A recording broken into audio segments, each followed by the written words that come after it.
Hare Krishna, everyone. I hope all of you can see my screen and you can hear me properly. Yes, Prabhuji. Okay, very well. So I would like to welcome all of you again. So we completed the introduction. That's a great milestone. If you've gone through the introduction, that's a good summary of entire Bhagavad Gita. Of course, we'll be going much in detail. So I think this is a milestone that we should definitely acknowledge. And from here, we'll go into the actual philosophical discussion and we'll cover few verses every time, sometimes more, sometimes less, but at least 3 to 4 verses. Today I'm hoping we'll be able to cover 7 verses. So having said that, I'll like to invoke the blessings of Lord Sri Krishna so that all of us can study this great conversation between Krishna and Arjuna and apply all the learnings in our life and make our life perfect. Towards the end of Bhagavad Gita, Krishna says that whoever studies this conversation between me and Arjuna actually worships me with his devotion. So just studying this conversation is Krishna actually considers that as a worship with our intelligence. So I think we'll take that instruction from Krishna, and we look forward to worshipping him in many ways, but definitely through our intelligence as we study this conversation. So would anyone like to say something? Any comments, questions before we begin today's session?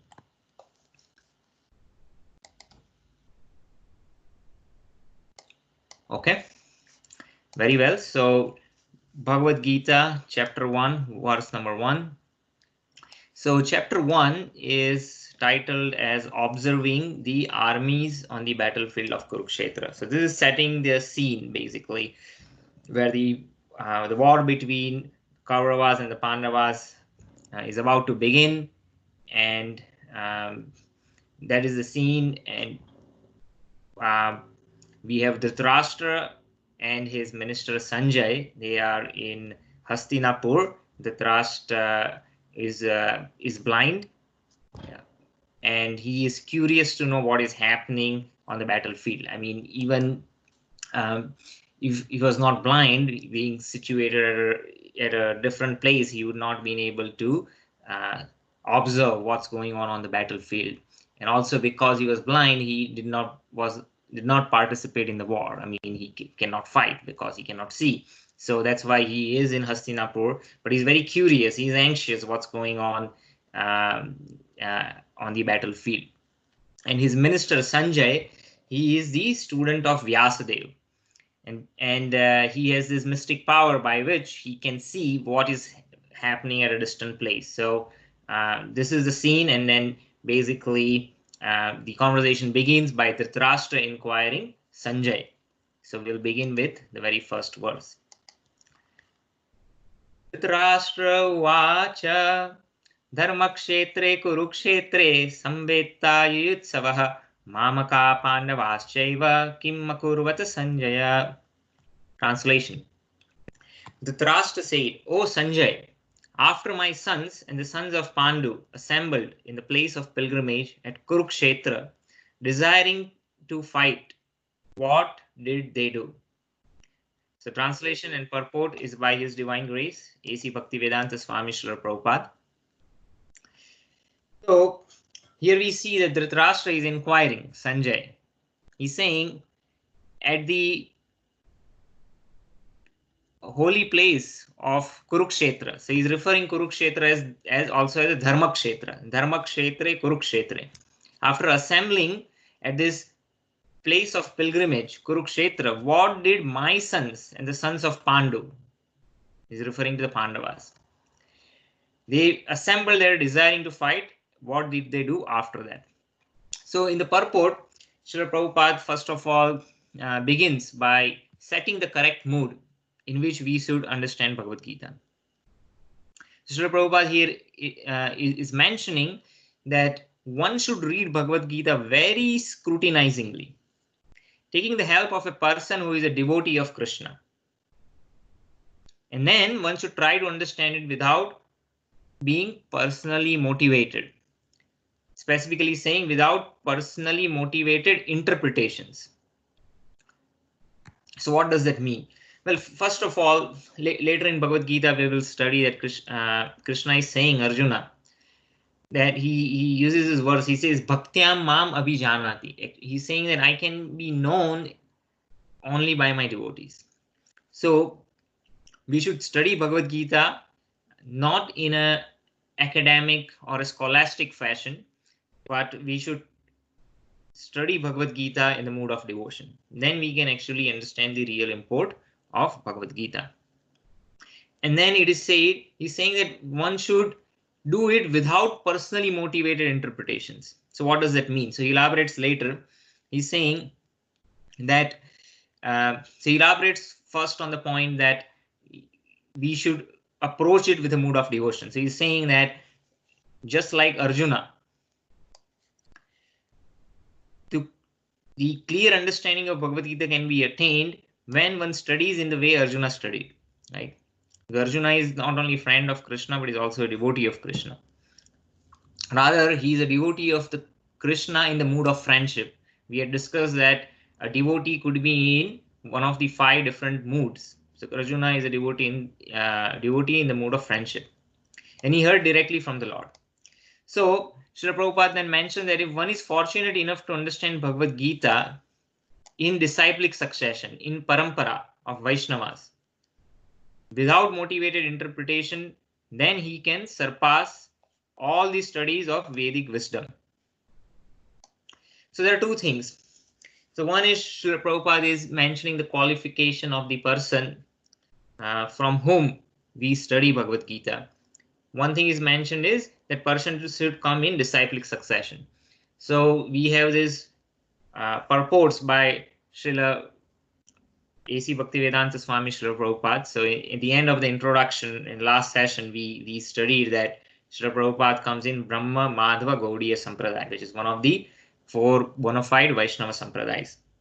So that criteria of coming in bona fide disciplic succession, we see that it is satisfied, and we are trying to study in the same mood as Srila Prabhupada presented. The other thing that is mentioned is that when it comes to personally motivated interpretations, it means 2 things. From the perspective, in the context of the speaker should not be motivated to comment on it for name, fame, gain. Those should not be the intentions for which one speaks Bhagavad Gita. Also, one should not speak professionally, where we see sometimes there are paid Bhagavad Saptas where people go and there are speakers who are extremely good at speaking and narrating, but they earn their livelihood. doing that. And so in that, the mood of devotion is not imbibed. Neither the speaker is benefited spiritually, neither the listeners are benefited. So there should not be any personal motivations as far as the speaker is concerned. And as far as the audience is concerned, there should also not be motivated interpretations. So what it means is that sometimes we see that people, they already have, some sort of worldview or notions, and it's very hard grained in their psyche. And that's true for everyone, right? I mean, we all have our own biases because of our culture, background, and upbringing.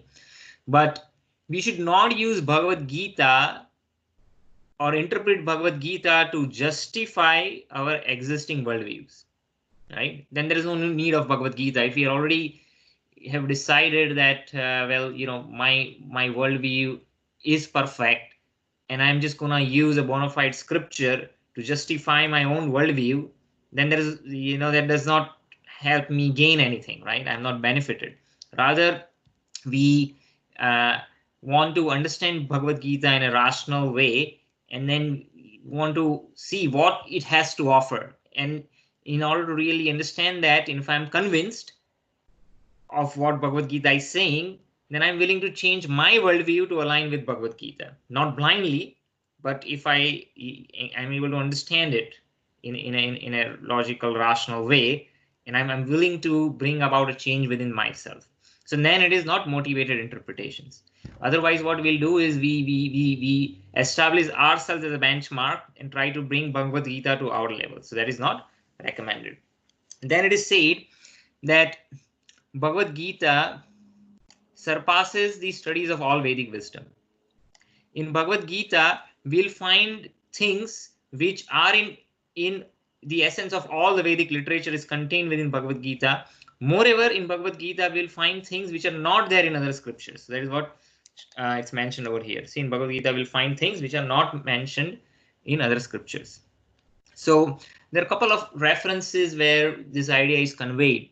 One is Vedesu Durlabham, Durlabham Atma Bhakto. I believe this is from Brahma Samhita, in which Brahma is mentioning that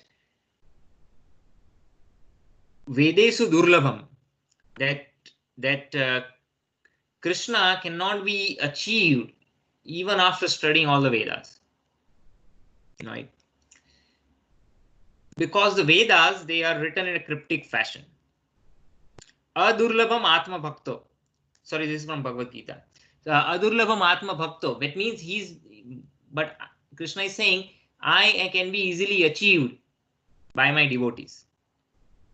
Then other place it says, Traigunya Vishayo Vedo. The Vedas, they primarily deal with the subject matter of the three modes of material nature, which is goodness, passion, and ignorance. And what it means is that it goes into details of different kind of karma kanda activities. By performing those activities, one can gain heavenly planets, enjoy that, and then finally, come back to this earth, again do pious activities, again go to the heavenly planets. So these are all within the purview of the three modes of nature, because this entire material world is basically manifestations of the three modes of nature. So just like in the digital world, I gave this example earlier, where everything is binary. The operating system, the programs or the softwares or the apps, they are all zeros and ones. The operating system is 0 and 1. The files which are processed by this software are also zeros and ones. But similarly, Lord's creation is ternary. It's combination of sattva, raja, tama. So the primordial elements, they are, the 24 elements which I had mentioned briefly, they are created by the combination of the three modes of nature. Brahma's body is also combination of three modes of nature. Then everything else, the secondary, tertiary creation, everything that we see in the world, every activities, they're all influenced by the three modes. So the subject matter of Bhagavad Gita is not like that. Bhagavad Gita is trying to present something that is beyond the three modes. Not only is going to talk about the essence of Vedic literature and to talk about how we can navigate within this material world. right? Which is under the influence of the three modes. So it does cover that, but it also provides something beyond that. So this is the standard of Bhagavad Gita. It is a perfect theistic science because it is spoken directly by the Supreme Personality of Godhead, Krishna. So coming to the scene where Dhritarashtra is inquiring from Sanjay. This inquiry by Dhritarashtra to Sanjay is the basic principle for this great philosophy. So in this conversation, Dhritarashtra is mentioning the word Dharma Kshetre Kurukshetre. So it's a kshetra of dharma. It's a kshetra of religion, and it is apt that at a place of religion, this great philosophy is spoken by Krishna to his friend Arjuna. So of course, Dhritarashtra is also listening that Bhagavad Gita that Krishna will speak to Arjuna. And Sanjaya is able to listen, and then he's conveying that to Dhritarashtra. Nobody else on the battlefield had the opportunity to listen to this great conversation. So Dhritarashtra inquires from Sanjaya, he's setting the scene. And that is the basic principle for this great philosophy. So this Kurukshetra has a lot of significance. It's a sacred place of pilgrimage since time immemorial. And it was spoken, so Krishna, it was spoken by the Lord when he was present personally on this planet, right? So he speaks Bhagavad Gita here personally. So what is the significance of Kurukshetra? There are a couple of significances. One is we see that in Srimad Bhagavatam it's mentioned that Parshuram, who is an incarnation of Vishnu, and he appeared to annihilate Kshatriyas, all the evil Kshatriyas who had given up religion, had given up dharma, and were simply creating trouble. He basically got rid of them. Not once, not twice, not thrice, 21 times. He basically annihilated the entire Varna of Kshatriyas. And with the blood of all the Kshatriyas that were annihilated, he created 5 lakes in Kurukshetra, which is all filled with blood. It's a very, very terrifying incarnation, in that sense. But he established dharma by killing all the evil kings. And there are other instances where even in just before Mahabharat war, there is in Mahabharata it is described that there was a solar eclipse that was happening in Kurukshetra, and from Dwarka, Krishna and all his queens and all his sons, they took the entourage to come to Kurukshetra, and they did the worship while solar eclipse was going on. And the residents of Vrindavan, who had never seen Krishna after Krishna left Vrindavan at the age of 11, they had never seen him, and so many decades had passed away, and they wanted to see Krishna, so they all came from Vrindavan to Kurukshetra to meet Krishna, and they were very happy to see him. But Radharani was also there, but she said that we feel joy, but we don't feel the same joy that we feel when you were in Vrindavan, because over here you are a king. You're the king of Dwarka, and you have this entourage, and along with you, it's very, you have all this opulence. The Krishna that we know is a cowherd boy, he's a simple cowherd boy, so that we don't have that intimate feeling. And so they were requesting Krishna, Balram, and Subhadra to come to Vrindavan. And that is the foundation of Rath Yatra festival, by the way, where the devotees actually pull Krishna from Dwarka to come back to Vrindavan.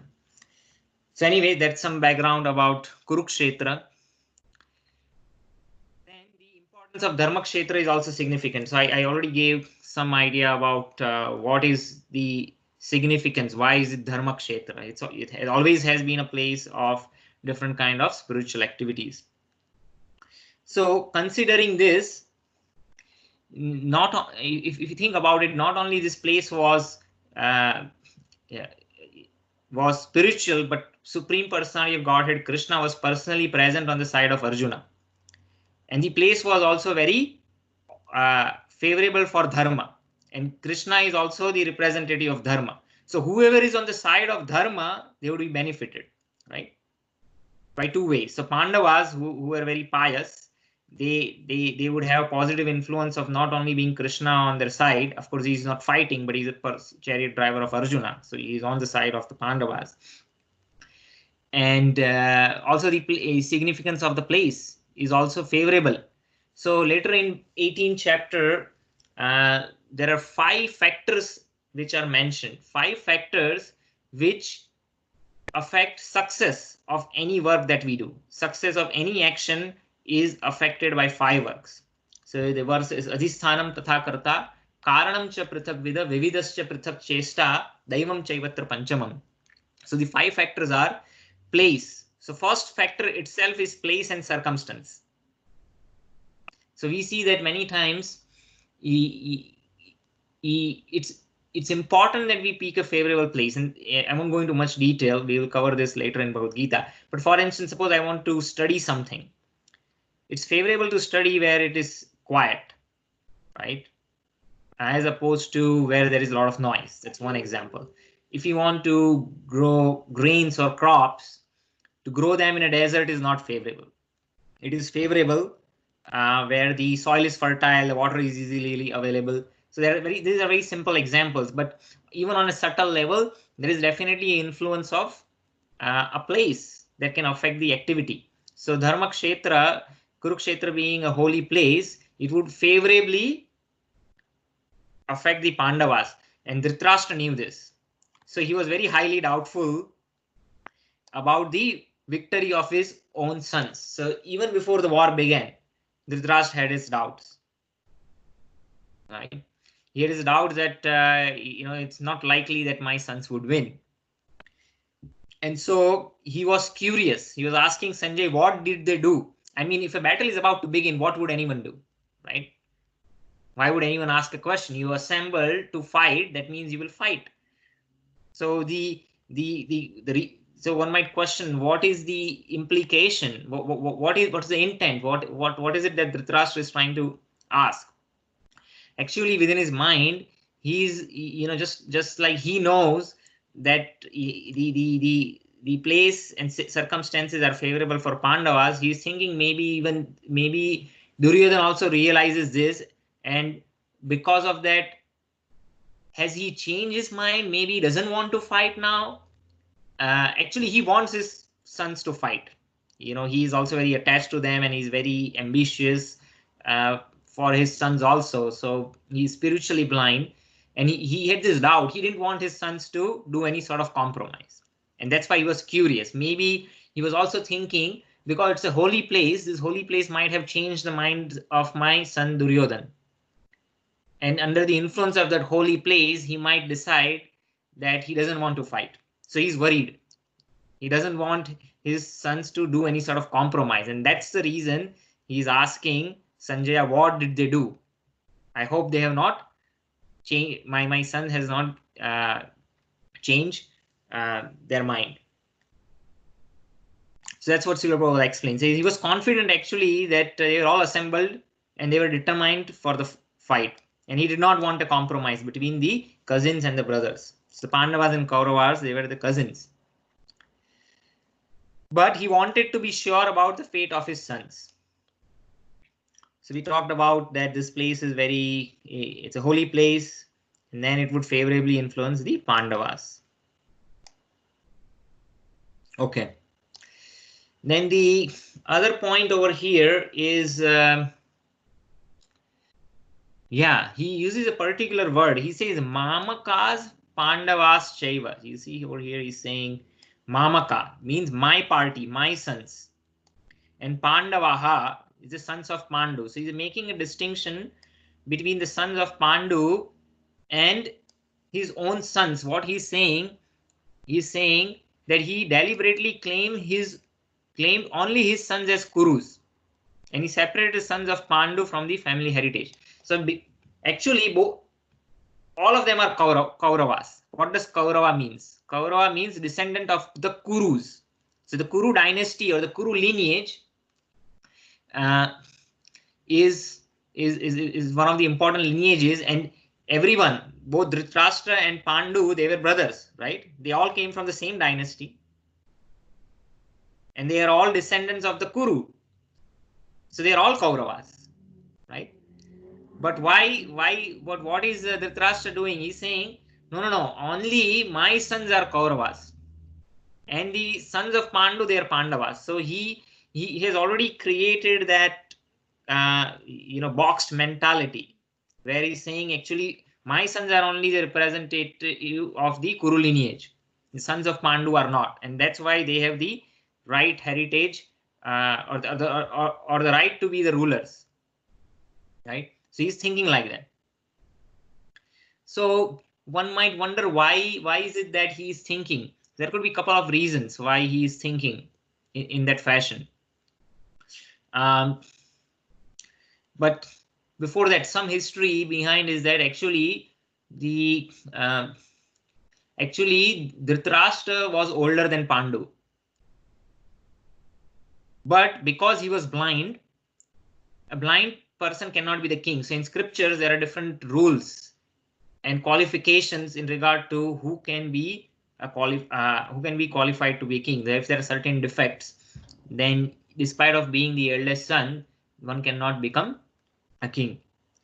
So because he was blind, he was not given the kingdom. His younger brother Pandu was anointed as a king, but Pandu actually left his body early. He actually had a curse, and because of that curse, when he died, obviously there was no other option. So they gave the kingdom for Dhritarashtra to rule until after the sons of Pandu, the Pandavas, become old enough, and then the idea was maybe will take up the they would take up the reins of the kingdom, because Dhritarashtra was not qualified to become the king. Now Dhritarashtra's whole idea is that, well, okay, I am not qualified to become the king. I understand. Maybe I'm blind, but my sons, they should be the king. Why should be the sons of Pandu become the king? So that was the basically his own reasoning why he was justifying that, and he was always supporting his sons. The only problem was that his sons, they were also not qualified because they were not representatives of dharma. They were very evil-minded. So in his mind, he has already created this distinction. He's saying, my sons are Kauravas and the sons of Pandu are not. Another reason could be, it's not mentioned over here, but could be that the sons of Pandu, they were all begotten by demigods, right? So Yudhishthir is the son of Yama, then Arjuna is the son of Indra, Bhima is the son of Vayu, and then Nakul, Sahadev, they are the sons of Ashwini Kumars. These are all demigods. So Pandu's wife Kunti, when she was maiden, she had served Durvasa Muni very nicely, and Durvasa Muni had given her a boon by which she could invoke any of the demigods. And when she invoked those demigods, they actually blessed her with sons. And so one reason could be, I don't have any reference, but this could something Dhritarashtra might be thinking that, well, the sons of Pandu, they were known as Pandavas, but actually, they are actually the sons of the demigods, so they are not Kurus. Maybe he's thinking like that. I'm not sure. Of course, in Vedic culture, the idea is that for whatever reason, if one is not able to beget children, the husband can actually have some other personality beget child in the womb of his wife. Now, this is not recommended in Kali Yuga, but in previous ages, this was a valid way of begetting children. Now, Pandu actually had a curse. Because of that curse, he was not able to beget any children. And so that's why Kunti, because she had a boon, she took that took the advantage of that boon to invoke demigods, and begot 3 children herself, and then 2 children were begotten by the other wife of Pandu, who is Madri, and those 2 sons were Nakula and Sahadev. Now, according to Vedic culture, the idea is that they are still called the sons of the person whose wife begot the child. So they are still the sons of Pandu because Pandu raised them. So the example is also given, just like a farmer in a field, he might take some help from someone to plow the field and sow the seeds. But he being the owner of the field, whatever the crop is grown, he is the owner of that crop. So the same analogy is considered over here. So they are actually the sons of Pandu. But maybe Dhritarashtra has some reasoning by which he is not recognizing the sons of Pandu as the Kauravas. Now, Srila Prabhupada then mentions over here that in the paddy field, right, there are sometimes we see that weeds grow out, right? And it is important for the farmer to take the weeds out for the crop to yield nicely. So here, Kurukshetra is also referred to as Dharmakshetra. Kshetra also refers to a field. So the another analogy that is given is that the Kurukshetra is compared to a field, and Krishna himself is the farmer. And because Kurukshetra is also Dharmakshetra, Krishna is the father of religion. And he because he is personally present, he is able to see that the sons of Dhritarashtra, beginning with Duryodhan, they are the unwanted plants, they are the weeds, and they need to be wiped out so that religious persons headed by Yudhishthir, they can be established by the Lord. And so this is the significance of the word Dharmakshetra and Kurukshetra. So this is the end of the first verse of Bhagavad Gita. Anyone has any questions or comments? I think we covered quite a few philosophical points. I just want to make sure there are no further questions on this particular topic before we move on. Okay, I guess no questions.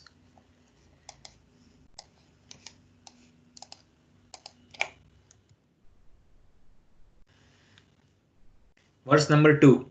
Sanjaya Uvacha Drishtva tu Pandavanikam Vyudham Duryodhanastada Acharyam Upasangamya Raja Vachanam Abravit. Translation. Sanjaya said, O king, after looking over the army arranged in military formation by the sons of Pandu, King Duryodhan went to his teacher and spoke the following words.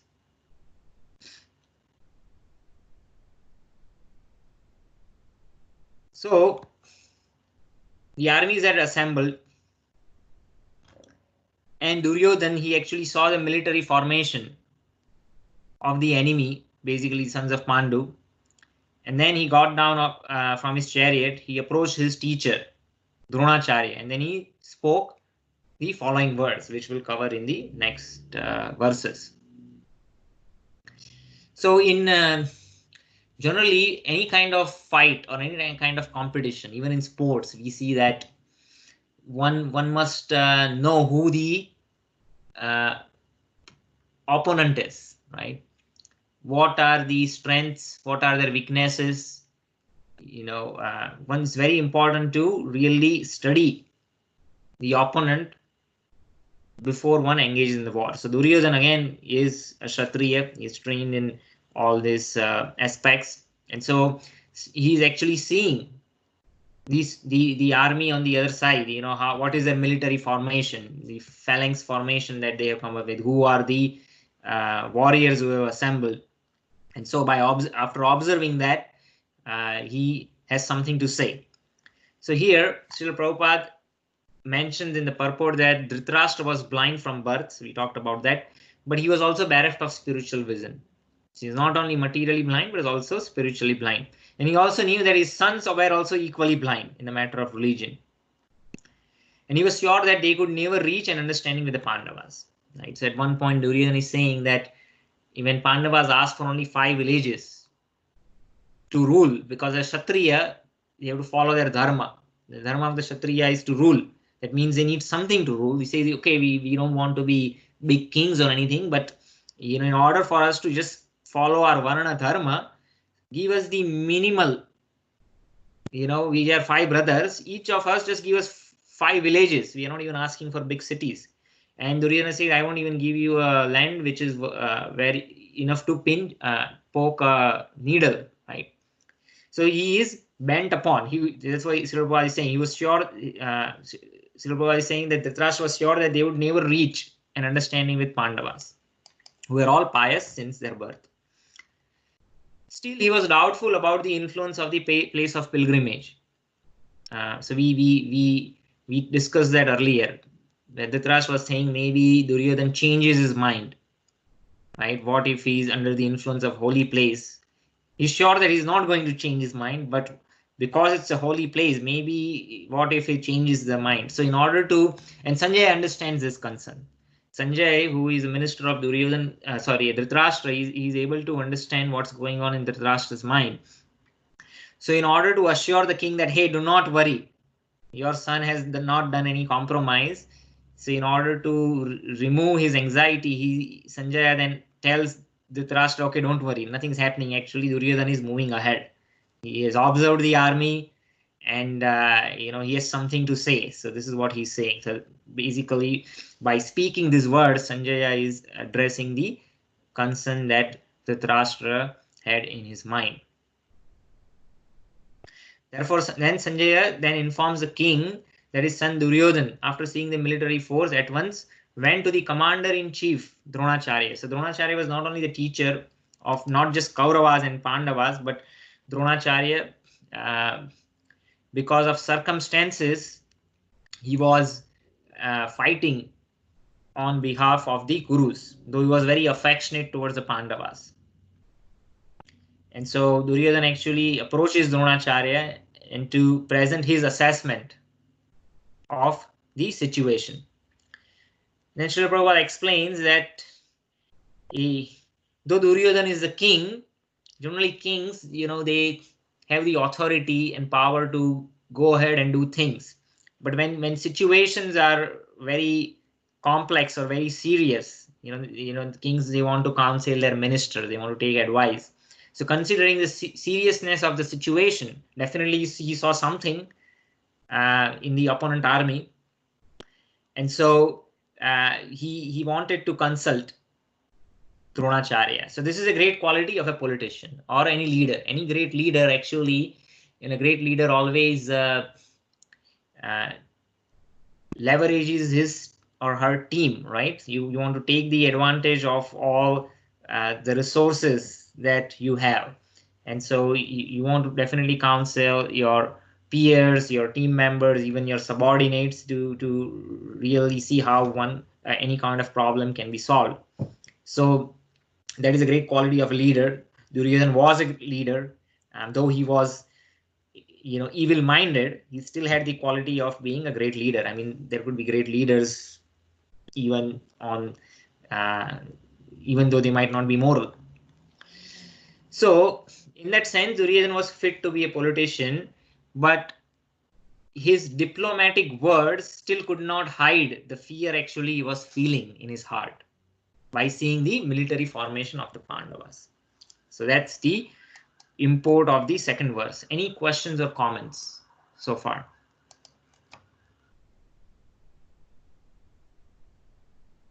Okay, move on to the third verse.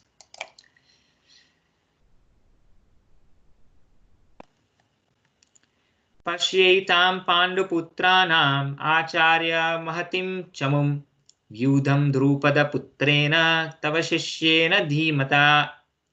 Translation: O my teacher, behold the great army of the sons of Pandu, so expertly arranged by your intelligent disciple, the son of Drupad. So here it's a sarcasm. Essentially, the story is that the Duryodhana, his teacher, actually had some sort of political quarrel with a King Drupad. And because of this quarrel, King Drupad had actually done a great sacrifice in order to receive a benediction to beget a son who would be capable to kill Dronacharya, because Dronacharya was very expert in military arts. He had the ability to invoke divine weapons, and he was extremely skillful. In the beginning of Mahabharata, it's mentioned that once the Pandavas and Kauravas, when they were children, they were playing and while they were playing, their ball actually fell inside a well, and they were not able to get it. And Dronacharya appears, and what he does, he just picks up some reeds, which are dry grass kind of from the field, and he throws the grass pointing or aiming towards the ball, and it sticks there. Then he hits another dry grass, a dry blade of grass, which sticks on the first reed, which got stuck to the ball. And then the second reed got stuck on the first one, then the third reed and fourth reed. In that way, he sort of created a chain, and he took the ball out. So there are many other examples. Since he was so skillful in military arts, Drupad thought that, hey, I really need someone special to kill Dronacharya. And after he begot his child, Drishtadyumna, his son, he also knew that there could Drupad also knew that there can't be any better teacher than Dronacharya. So he sent his son to Dronacharya to train him in military arts.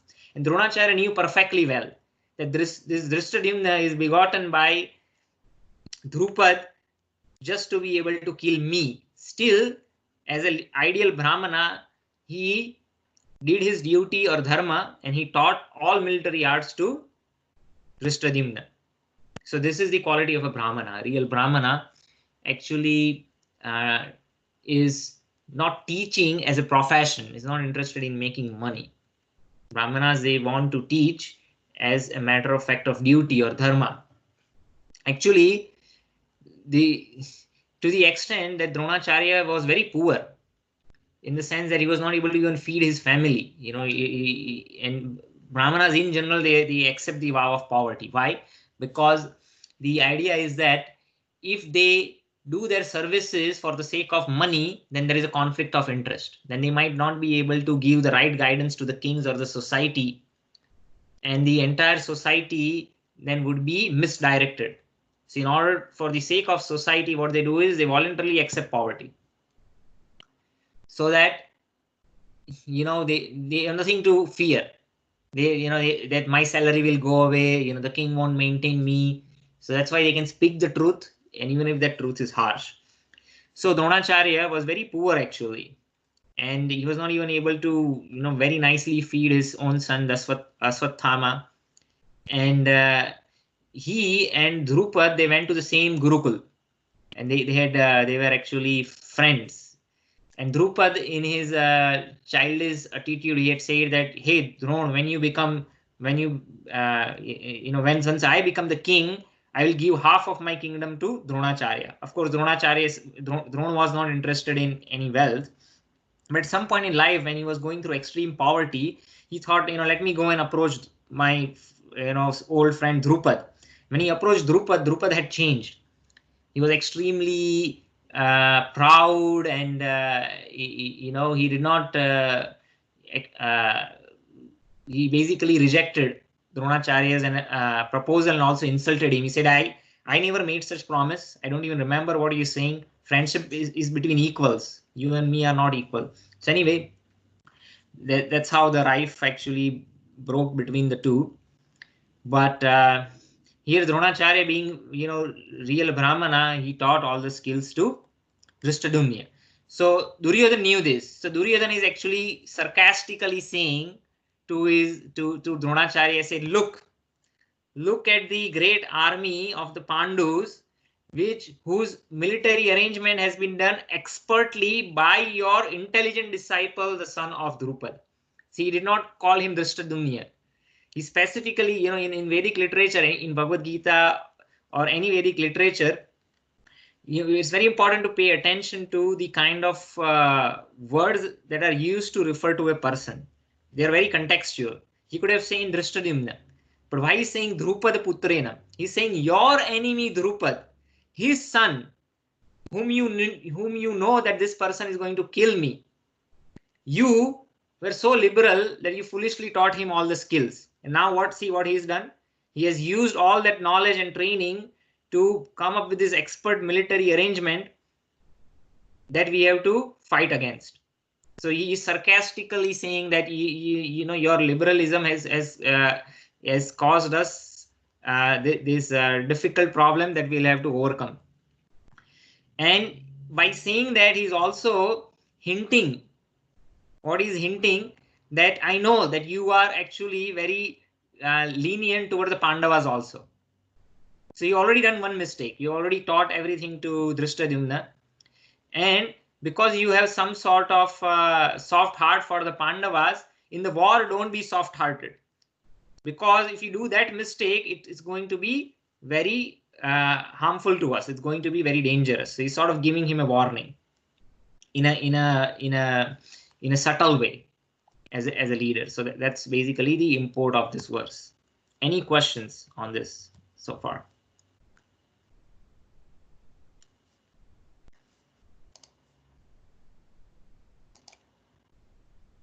Verse number 4. Atra sura maheshva asa bhimarjuna samayudhi yuyudhano viratascha drupadascha maharatha.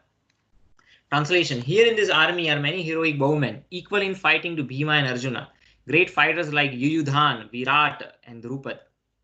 Purport: even though Drishtadyumna was not very important obstacle in the face of Dronacharya's very great power in military art, there were many others who were causes of fear. They are mentioned by Duryodhana as great stumbling blocks on the path of victory, because each and every one of them was formidable as Bhima and Arjuna. He knew the strength of Bhima and Arjuna, and thus he compared others with them. So though Drishtadyumna was very expert, he in himself was not a great obstacle to overcome. Right? So he knows the science of arranging different the phalanx of the army, right? What kind of, there are different shapes, and we will study that later. You know, they what they call view, right?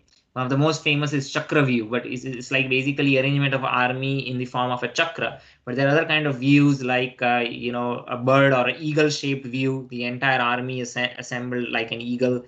So then there is a science of what's the counteracting view that the opposing army should do, so that they can counteract and effectively fight against a eagle shaped formation.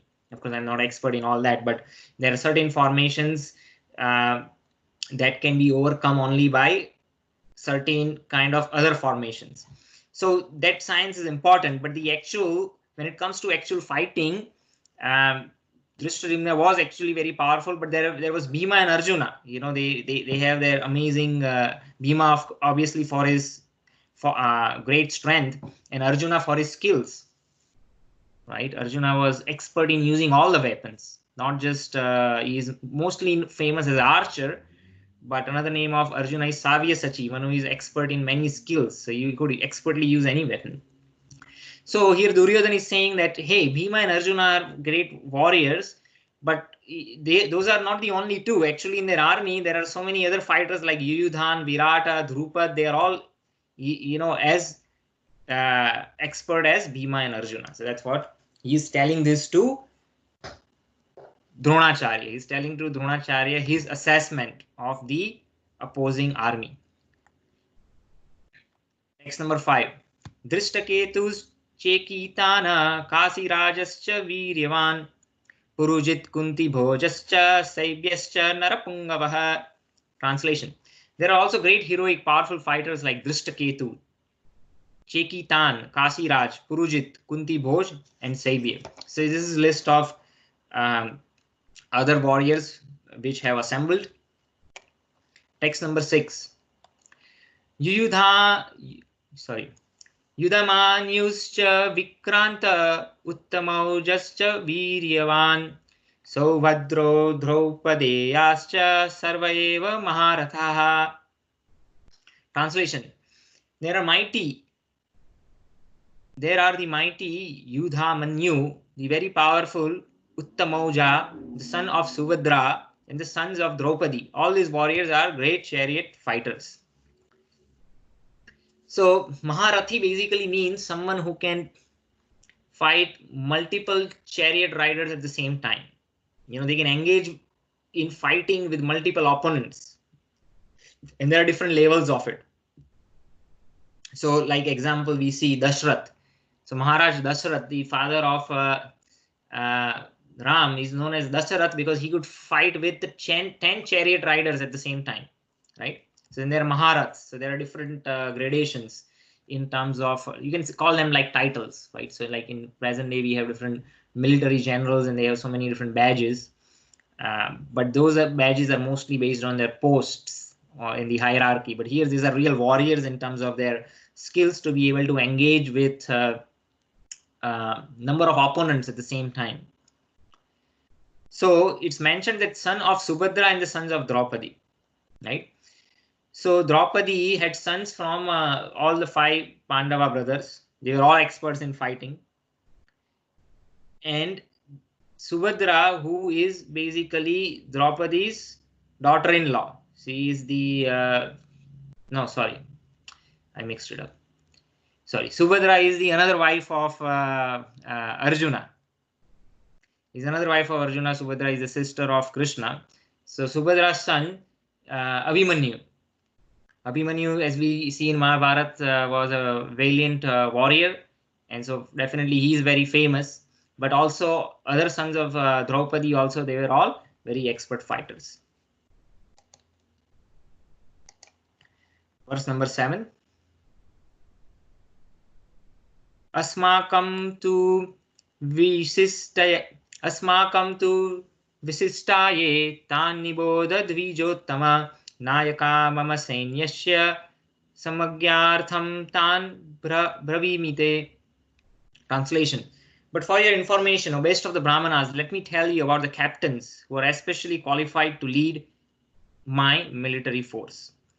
So the quality of a good leader is, first of all, they assess the strength and the weaknesses of the opposing army. So here actually Duryodhan is bringing to attention what he observed. What he observed, that there are great warriors on the other side. Why is he bringing this to attention of the military commander-in-chief of his own army? Dronacharya is the military commander-in-chief. He is going to lead all the warriors on his behalf, right? So he's directly talking to the person who is going to lead his army, and it is understood that maybe Dronacharya also did the same observations as Duryodhan, but Duryodhan might be thinking that Dronacharya again has a soft heart towards Pandavas, and he's a Brahmana. He's not a he's a Brahmana who is skillful in military arts, but he's still Brahminical by nature, and so he might not be really thinking the way I'm thinking. So I just want to make sure, like, hey, you look at the opposing army, how powerful they are, and who are all the qualified warriors. He's just bringing to that attention. But the other quality of a leader is that when they point out the strengths of the opponents, again, you don't want to discourage your own team. You don't want to discourage your own party. So he's saying, okay, it's important to know that they are, these are all their strengths, and that we should be aware of. But at the same time, we are nonetheless not any less, right?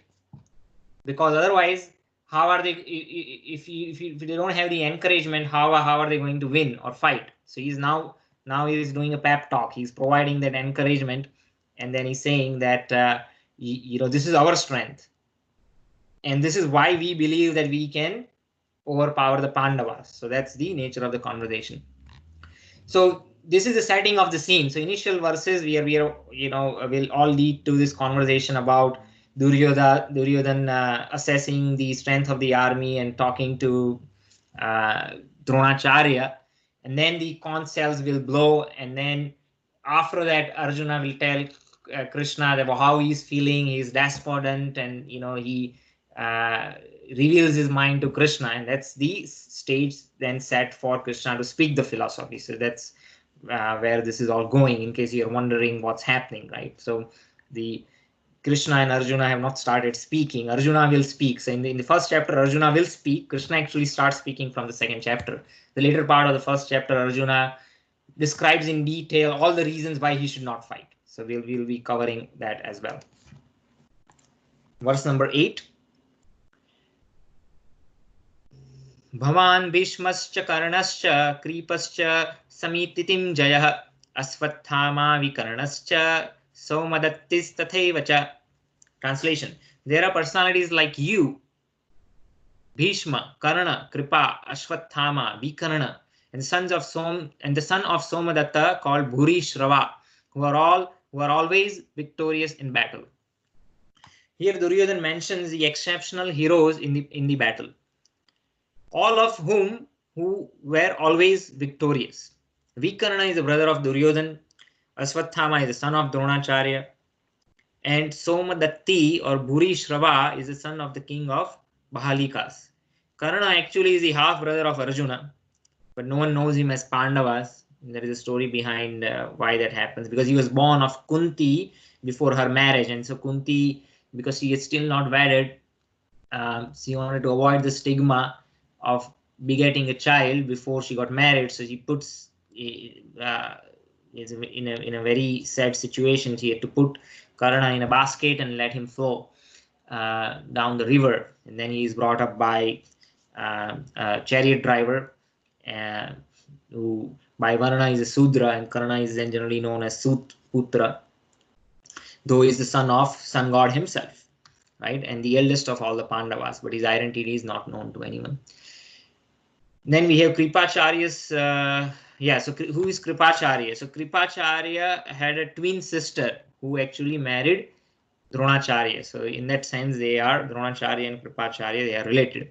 These are all great heroes. So obviously, he's first saying that Dronacharya, Duryodhana is referring to Dronacharya, saying that you yourself are a great warrior.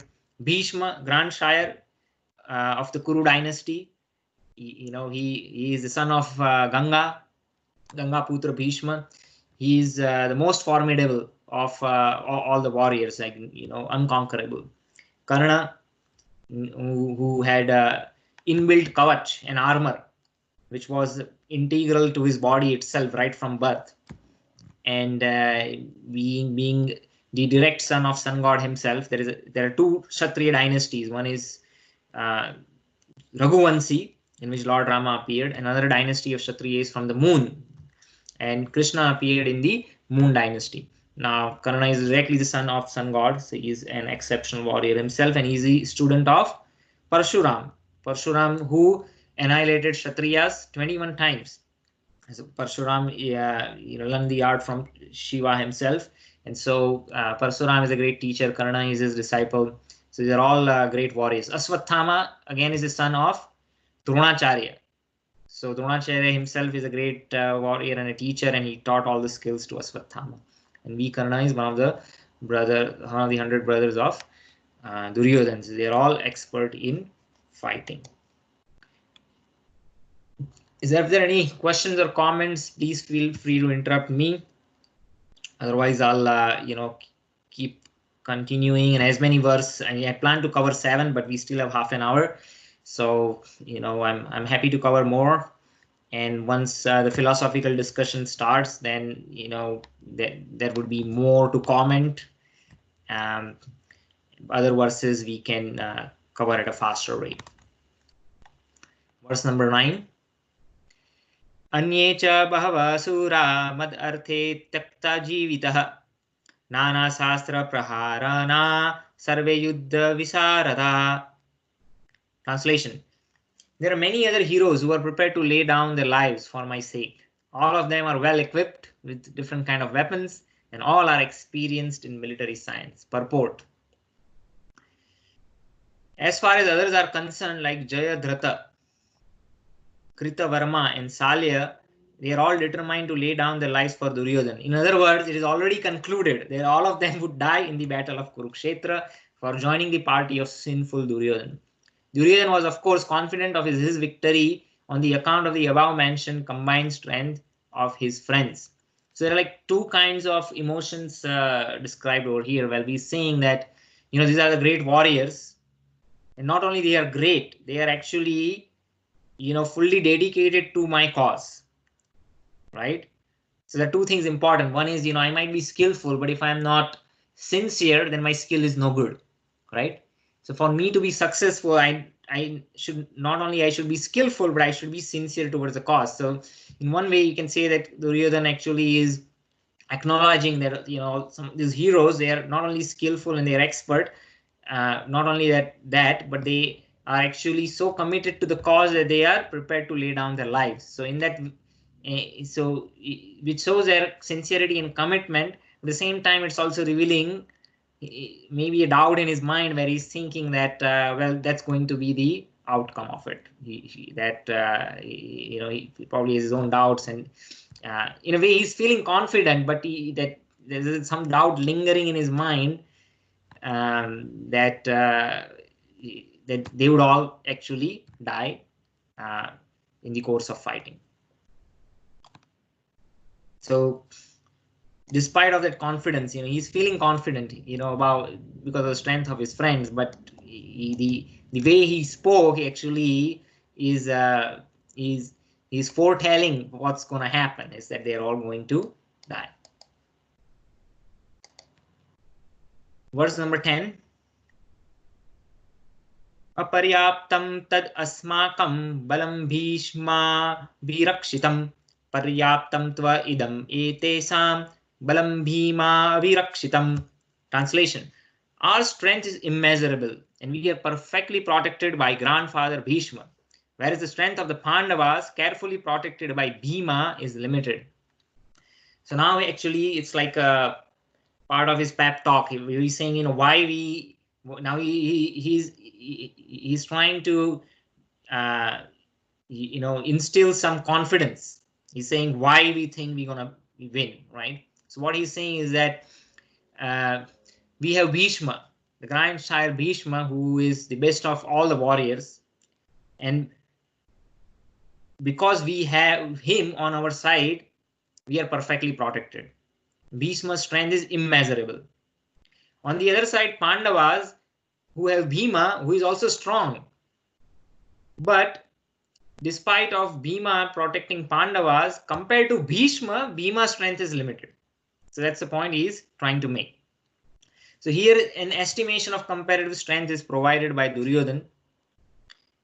He thinks that the strength of his armed force is immeasurable because he has grandfather Bhishma on his side, and who is very experienced. Of course, we are talking about Bhishma is how many generations before, so yeah, there is obviously a gap of, you have 3 generations or 2 generations, right? So Bhishma is quite old and he has fought a lot of different throughout his life. He has a lot of experience fighting so many wars, and he is very skillful. On the other side, he's saying Pandavas, they don't have the same experience as Bhishma, and so compared to Bhishma, Bhima is like a fig. So this is what Duryodhan is thinking, and he's expressing that to Dronacharya, and so he's feeling confident that this is one of the main reasons why he thinks that he will win, because we have Bhishma, who is a far superior general. Text number 11. Ayaneshu cha sarveshu yatha bhagam avasthita bhishmam eva virakshantu bhavantah sarva eva hi. Translation: all of you must now give full support to grandfather Bhishma as you stand at your respective strategic positions, as you stand at your respective strategic points of entrance into the phalanx of the army.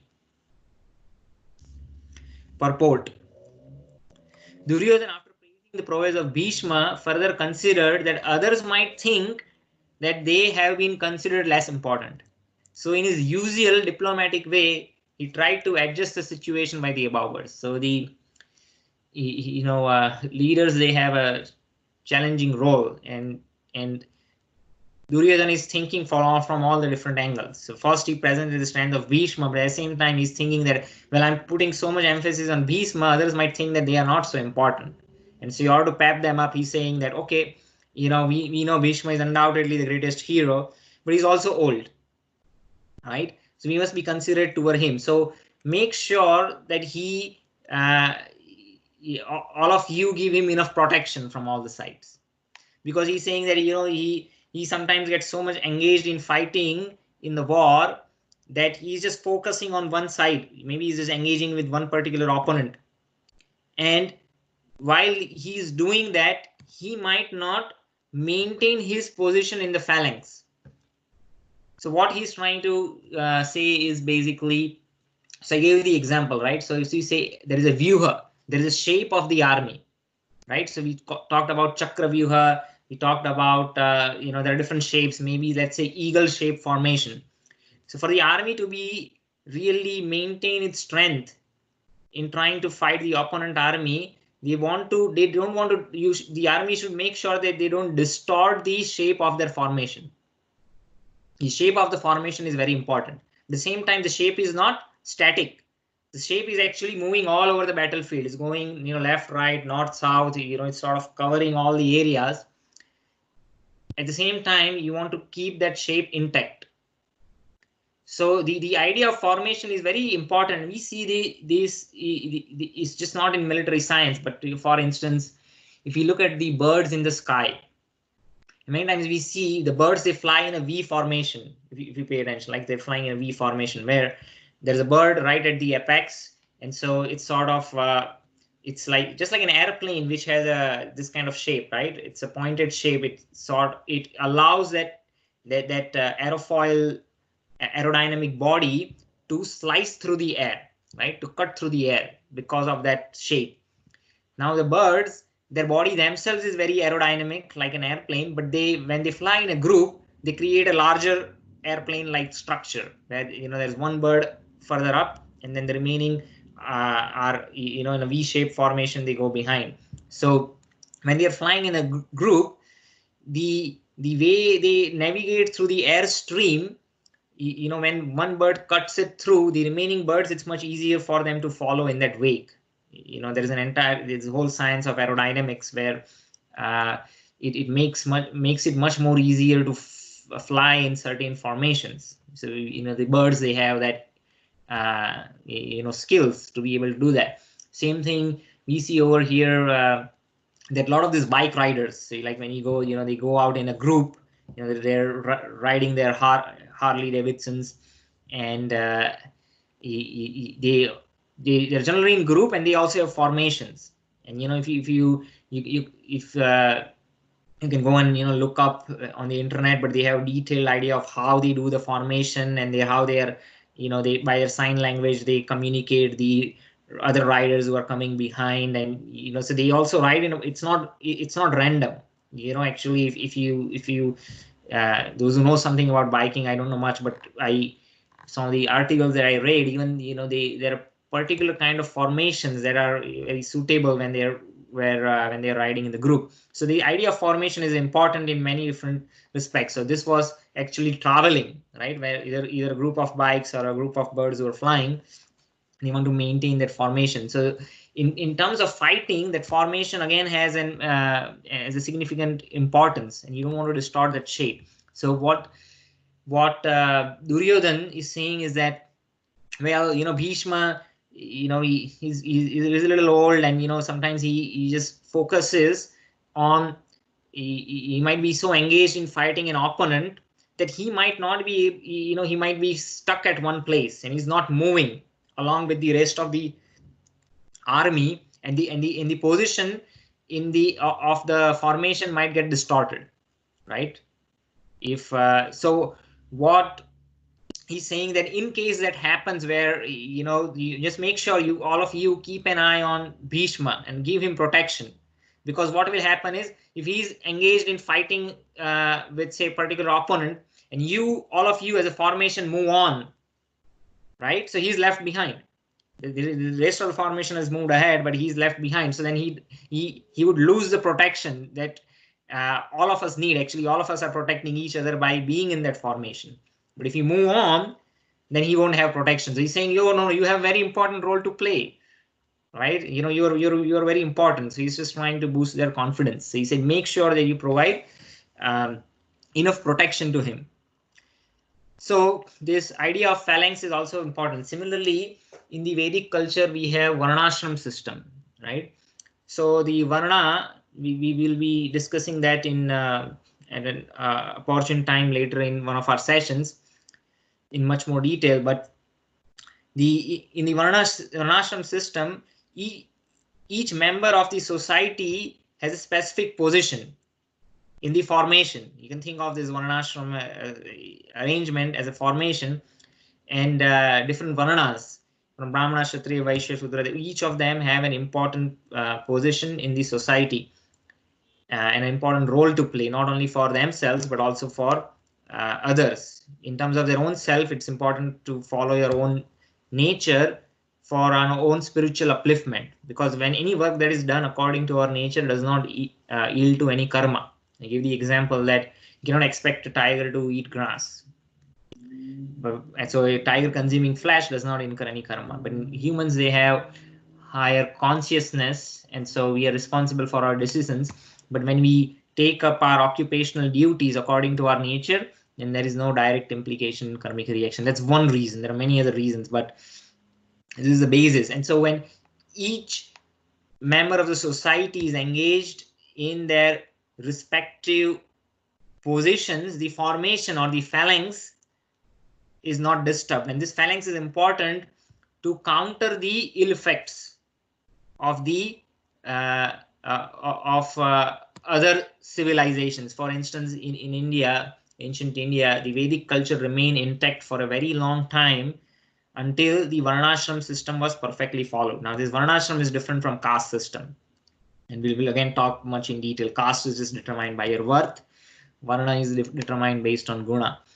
But until the varnashram was perfectly going on, it was impossible for anyone to conquer India, right? So you can think of all this, the non-Vedic civilizations were not able to overcome the Vedic civilization as long as varnashram was perfectly followed. So that formation, because everyone was maintaining their relative position in that phalanx, they were able to easily counter the opposing parties. So for instance, Alexander tried to conquer, he was not successful.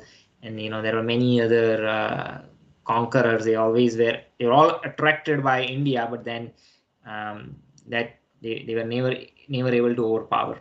Of course, this is Krishna's plan of why, things eventually broke down. So we'll cover that at a later point in time. But it was until the time of Parshuram, the Varna was decided based on one's guna. But then, Parshuram and his father Jamdagni, they broke that system where Parshuram, though despite of having Kshatriya qualities, he still named himself to be a Brahmana. And since that was the beginning of Varna being established by birth. And after that, what happened was because of this, the Brahmanas were actually, because he was claiming himself to be a Brahmana despite of being Kshatriya.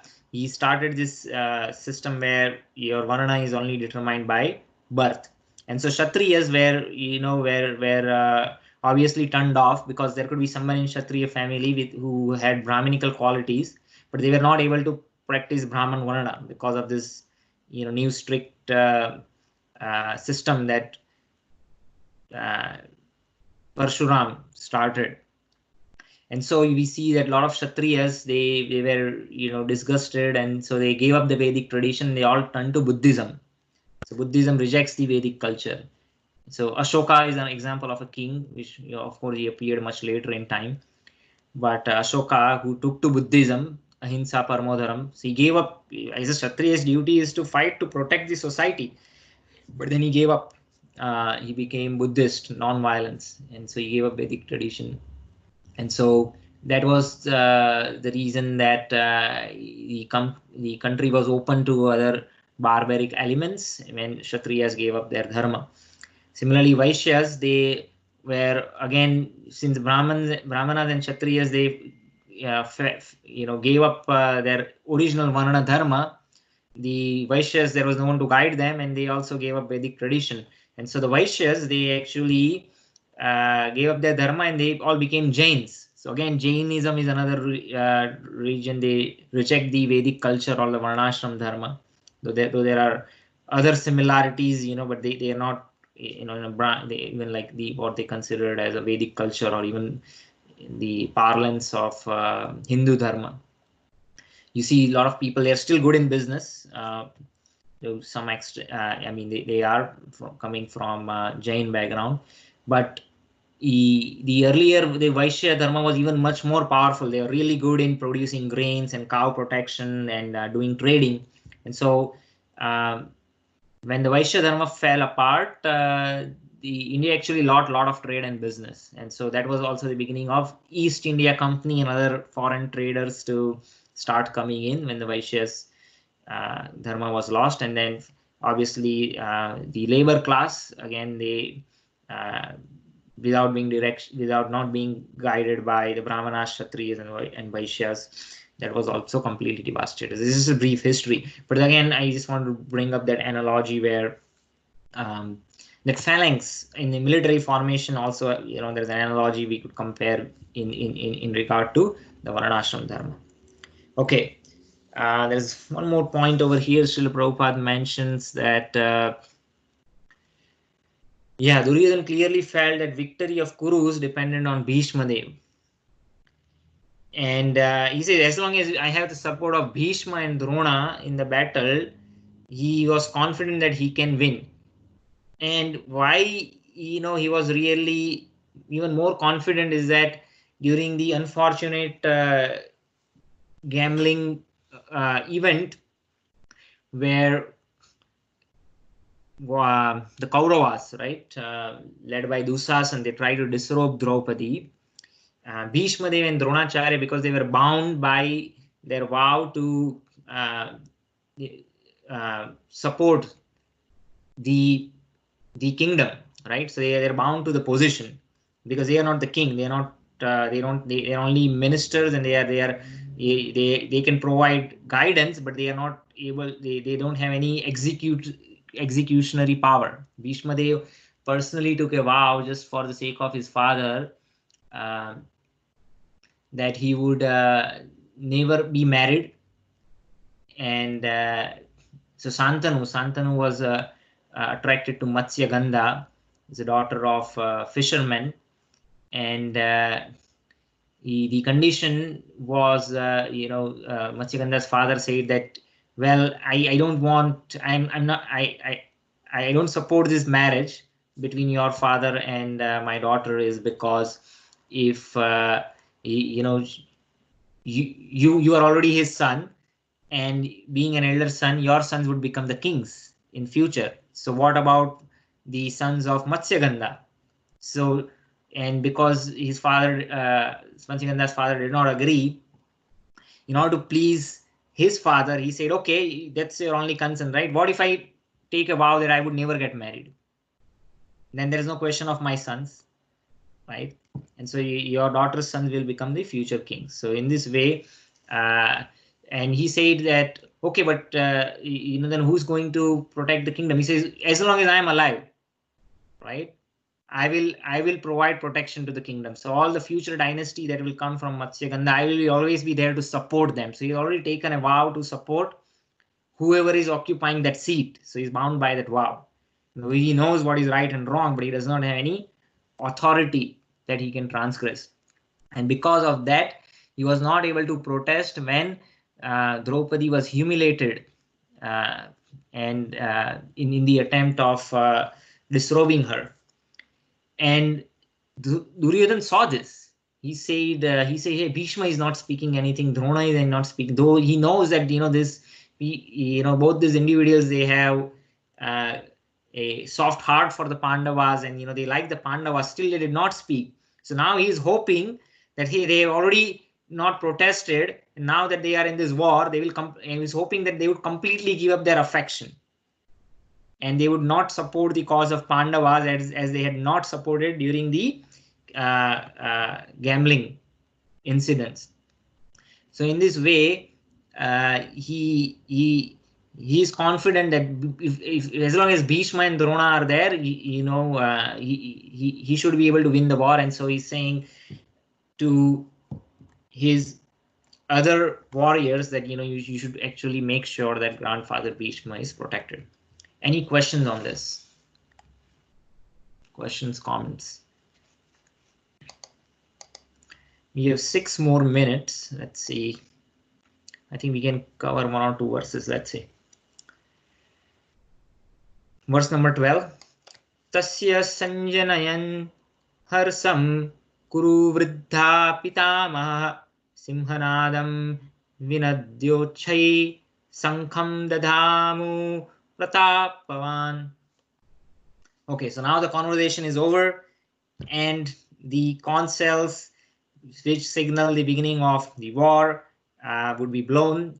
And so having heard Bhishma, the great valiant grandsire of Kuru dynasty, the grandfather of the fighters, blew his conch shell very loudly, making a roar, making a sound like the roar of a lion, giving Duryodhan joy.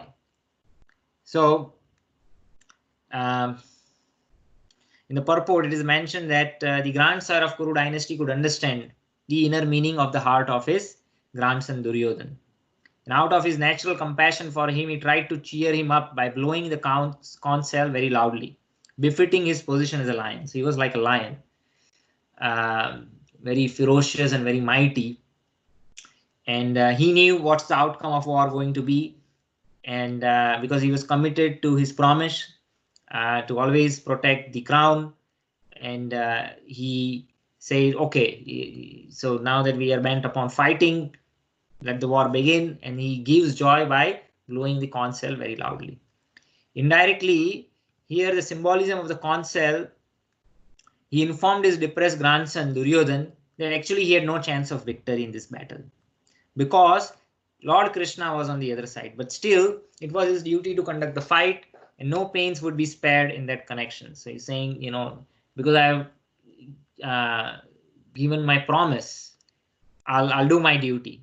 But though I know that the victory of the Pandavas is assured, one, because Krishna is directly present on their side.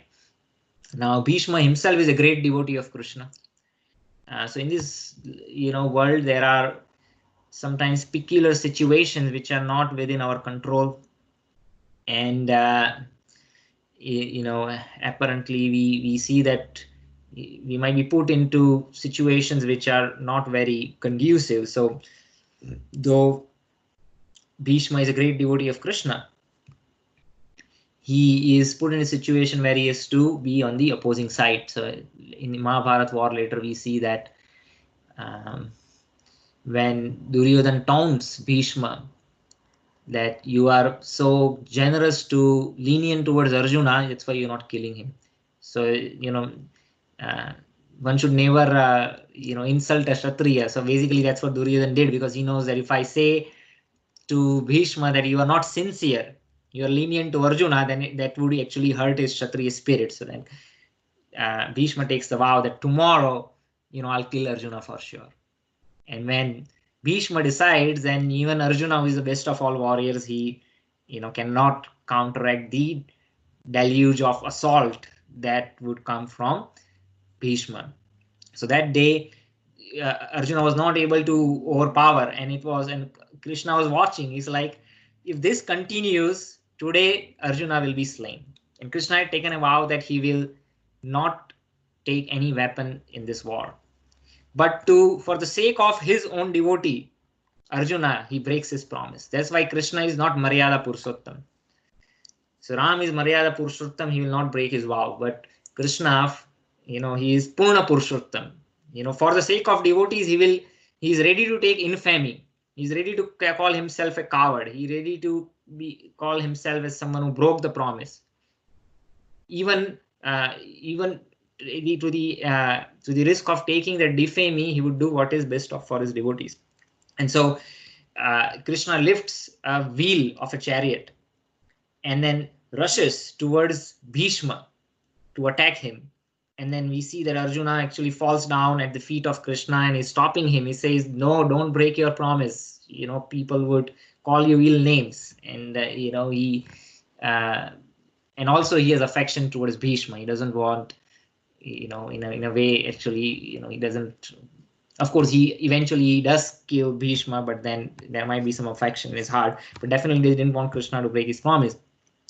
At the time, Bhishma actually is happy to see Krishna charging towards him, because he knows that there is no more great fortune than to be killed by the Supreme Personality of Godhead himself. And he's being devotee. He's so happy that, this is my opportunity that Krishna will kill me. And so he is not, he see that pleasure in him. Now, there is another example, rasa called Virya Ras. So between warriors, when they see someone who is, being drained in blood and perspiration, and, they are mighty and powerful, those who are in Virya Ras or chivalry mood, they actually are excited by seeing that. So when if the gopis and Mother Yashoda would see Krishna, his body pierced by different arrows and blood oozing out, because even as a charioteer, he has to, take the onslaught of arrows which are shot at him. So Krishna was all perspiring and his face was covered with mud and dirt, and there's blood coming out.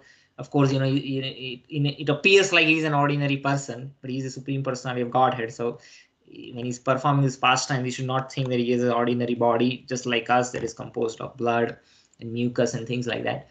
But when Bhishma is actually seeing that form of Krishna, he's appreciating that form. He says, wow, he's actually meditating in that form. He says, this is such a wonderful form of Krishna as a warrior, right? So in a Virya Ras, he's appreciating that. So that is also expression of devotion. The gopis would be scared to death. The Mother Yashoda would be scared to death. What happened to my Krishna? So there are different bhava, there are different rashas.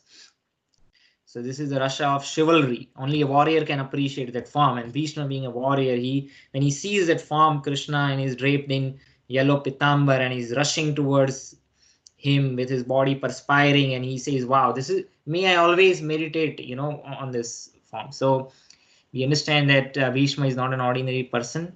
Eventually, when Bhishma leaves the body, Krishna is personally present there, as the soul leaves the body and is meditating on Krishna, and then he goes back to the spiritual world. So one should not think Bhishma to be an not just ordinary person, but some might think he was supporting evil people. But sometimes they're put into situation that are beyond our control. But we should understand one's transcendental position. Okay, so with that, I think it's time's up, and we'd like to conclude the session here. I'm happy we covered 12 verses.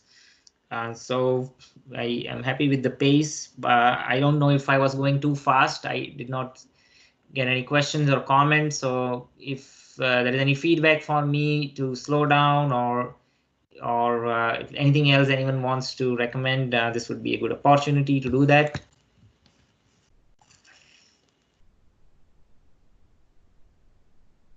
Anyone? No questions? No. Thank you. It was great to start this Gita. I know the initial verses are setting up the stage, setting up the scene. That's the reason today I think most of us were a bit quiet and listening, trying to understand, visualize the scene that you're saying. I'm sure it will be much interesting once we go further. Thank you very much for your time. Sure, Prabhu. I did not get your comment. You saying that the initial verses were what? Not technical, you saying, or?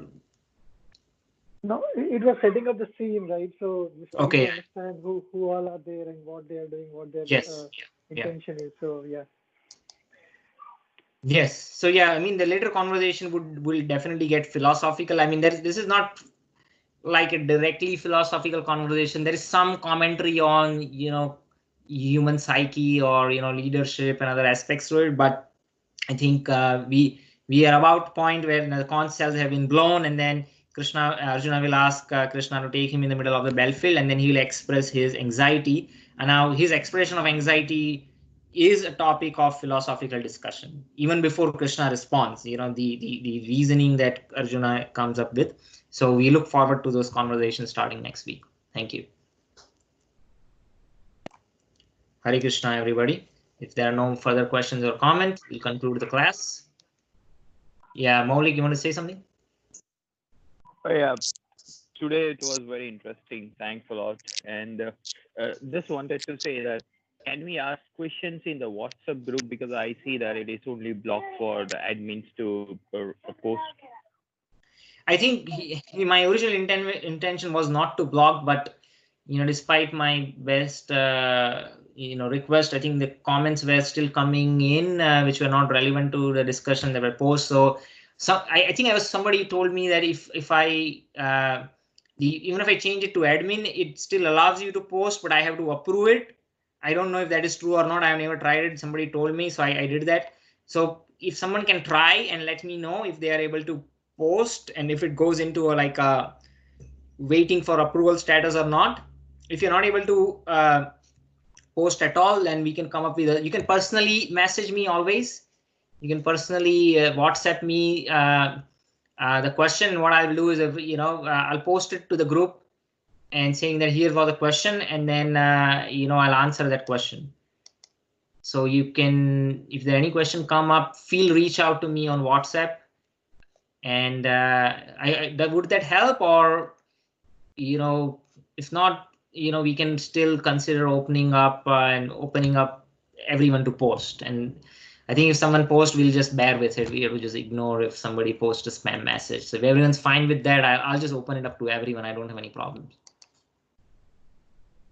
Or you can always personally message me also. Either is fine. That should be okay. Which one? Personally message, or you want me to open up the? How can you raise hand? Anyone, whoever says that I should open up. If you think I should open up the forum for everyone to post, and if you're fine with some occasional spam messages, and raise your hand, and I'll open it up. So. Okay, so I think one person, two of you say you wanted to open it up to everyone. Okay. But I think majority don't want. Okay, I'll think about it. But meanwhile, you can always reach out to me personally, send me a message. Parul? Yeah, I have a question. Yeah. I have a question. Earlier on, right at the beginning, you mentioned when we were talking about the Kurukshetra, Dharmakshetra, you mentioned 5 things that impact the outcome of activities, right? And you talked about a favorable place. What were the other 4? Yeah, so the other 4 was one is the instruments or the senses. So for any action, we use our senses, which are working senses or knowledge acquiring senses. So my arms, my legs, my nose, eyes, ears, like all the senses I use to do work. But senses is another meaning. We can also call instruments, because instruments are extended senses, right? So what I cannot do with my hand, I can use a tool which extends the capability of my hand. So senses and instruments is a second factor. So if you have better tools and better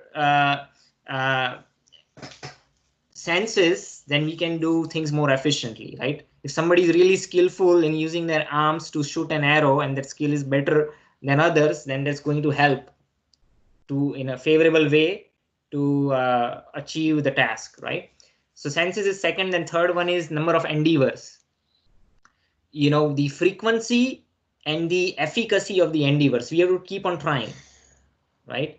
So sometimes we are not successful in the very first attempt. That doesn't mean we should give up. So the number of times we try and how hard we try, that is the third factor.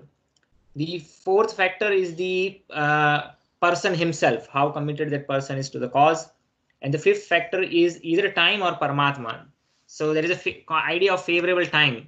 Just like, if we want to grow crops, then you don't want to do it in the winter when it is snowing, right? You want to do it in summer or springtime. It's a very crude example that I gave you. But, traditionally, even when the war is about to begin, they would consult an astrologer, expert astrologer. So an astrologer will say a certain date and time might be more favorable for starting a war. So like Mars, the Graha Mars, which is Mangal, is, signifies anger and passion and, warlike mentality. So, they might see certain configurations more suitable. And so you start depending on the kind of activity, war is one example, but even could be a wedding or an important project or business. The science of astrology could be used to invoke, to select a more auspicious time. So time, and sometimes that is translated also as a Paramatma. That means finally the Lord has to give sanction. Sometimes, the sanction of the Lord is not there, then we cannot do things. So these are the 5 factors. So the first 4 factors are in our control.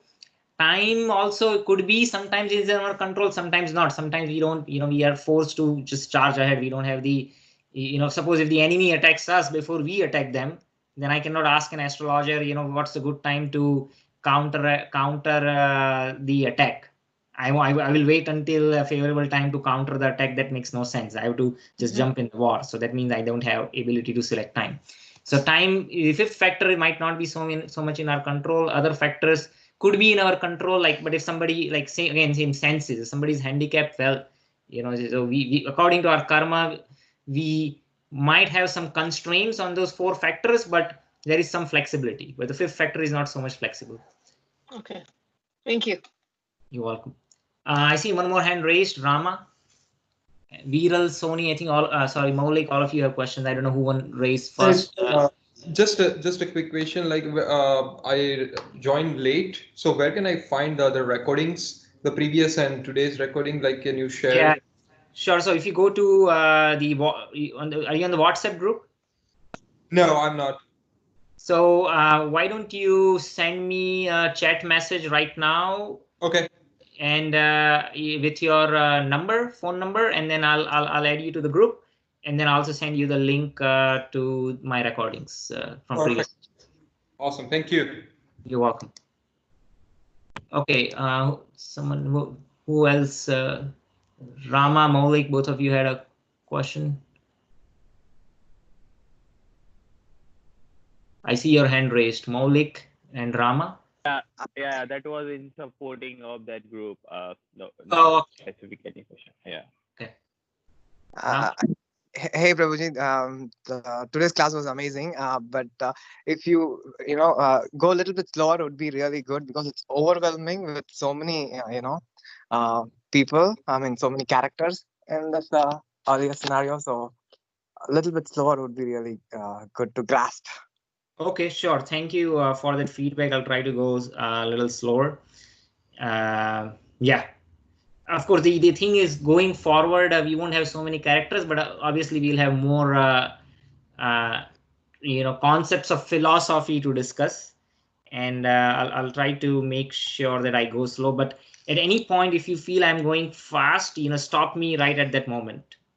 I'll consciously try to be slow to begin with, but this is to everyone. If you at any point of time during the conversation, if you feel I'm going fast, just stop me right at the moment. I would actually prefer that. I wouldn't mind it. So please consider doing that. Actually, Prabhuji, I also had a question because Bhagavad Gita, I'm just starting right now and I haven't watched Mahabharata, so I don't know all the characters also. Is it very important to know each and every character moving forward, or is it just focused on Krishna, Arjuna, and a few other characters which are important? Drona, I know, but there's many others which are like, okay, this was his mom, this was this person. Is it important to know every character moving forward? It's a good question. So I think this is in regard to the same question, maybe what was it Rama mentioned. So as far as Bhagavad Gita is concerned, there are only 2 characters. I mean, Krishna and Arjuna, and the conversation is between them. It's just in the first chapter that, Sanjaya is asking Dhritarashtra what's going on, and then Dhritarashtra is asking Sanjaya what's going on. Sanjaya describes what's happening, and then Duryodhana is saying who is fighting in the war, who is on the opposing side. But this is it. Actually, we are past this. There won't be any characters mentioned. So as far as understanding the philosophy is concerned, it's not at all required. To know all the all the sons of the Pandavas or anything. Mainly, we just need to know Arjuna and Krishna and a few other characters which will go with it, but not the entire family tree, right? No, not at all. I think that's a really good question. Yeah, don't worry about if you don't know the characters, and it's completely not required as far as the conversation between Krishna and Arjuna. It's very philosophical. Actually, once it goes into the conversation, when Arjuna starts, mentions his dilemma, and that conversation is so philosophical, you won't even come across any names. I mean, there would be other names of some demigods, and again, in context of philosophy. But yeah, this is it is a very highly philosophical conversation. There is no storyline. There is no storyline to this at all. After this, we are actually we have already passed in this 12 verses. We have covered as many names that you would think would come in Bhagavad Gita. So yeah, do not worry about trying to understand the family tree. It's not required as far as Bhagavad Gita is concerned. Thank you, Prabhuji. You're welcome. Okay, anyone else? Has any questions, comments? Okay. If there are no further questions or comments, we'll conclude the class. As I said, feel free to directly send me a message. If you have any questions or comments, you can call me also. My number is there right in the WhatsApp group. I'll be happy to answer. Thank you very much. Hare Krishna. Hare Krishna. Thank you. Hare Krishna. Hare